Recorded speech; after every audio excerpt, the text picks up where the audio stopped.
আসসালামু আলাইকুম। আশা করছি আল্লাহর রহমতে সবাই ভালো আছেন। মোহাম্মদী ফার্মস থেকে আমি মোহাম্মদ আলী আপনার সবাইকে জানাই স্বাগতম। তো আজকে ওজন ভাই সিলেট বিয়ানীবাজার থেকে প্রায় 5 ঘন্টা জার্নি করে আমার খামারে আসছেন। তো ভাইয়ে আইসা জোরাজুরি করছেন যে 50 দিন বয়সে কিছু বাচ্চা নিতা, তো তান্ডে দিলাম 5 পিস বাচ্চা দিলাম। তো এগুলো রাখা হয়েছে 700 টাকা পার পিস।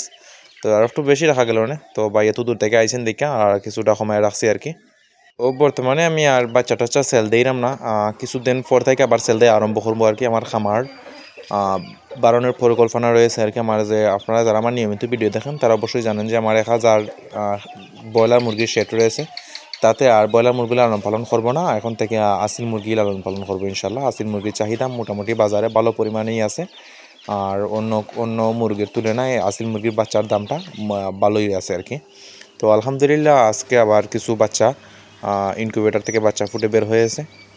তো এখানে রয়েছে ফুটেছে প্রায় 13-14 পিসের মতো ফুটেছে। তো এটাও একটু হ্যাচিং রেট একটু খারাপ পেয়েছে, কেননা কালকের আগের দিন একটা জ্বর দিয়েছে আমরা দিকে, আর দিয়া প্রায় সারাদিনের মতো কারেন্ট আসিল না আমরা দিকে, গ্রামের দিকে। তো এই জন্যই হ্যাচিং রেটটা কিছুটা কম হয়েছে আর কি। তো আলহামদুলিল্লাহ যেতটুকু হয়েছে আলহামদুলিল্লাহ। তো প্রতিনিয়তই আমাদের খামার থেকে ভালো পরিমাণ বাচ্চা উৎপাদন হয় আর কি। তো স্ক্রিনে যে দেখা টার্কি, তো টার্কি মুরগিকে নতুন একটা ভাইরাস পাইছে। তো ওটা ভাইরাসটা হয়েছে গিয়া আইবিএস সম্ভবত।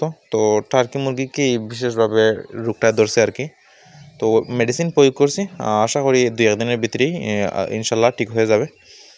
দেখতে পাচ্ছেন যে টার্কির বাচ্চাগুলো কিছু বাচ্চা চোখ বন্ধ করে রেখেছে, আর মাঝে মধ্যে বাচ্চাগুলো গলা টানে টেনে শ্বাস নেয়, শ্বাসকষ্ট হয় আর কি। তো তার জন্য পালমুকে আর স্প্রে করেছি, আর কিছু ওষুধ দিয়েছি আর কি পানির সাথে।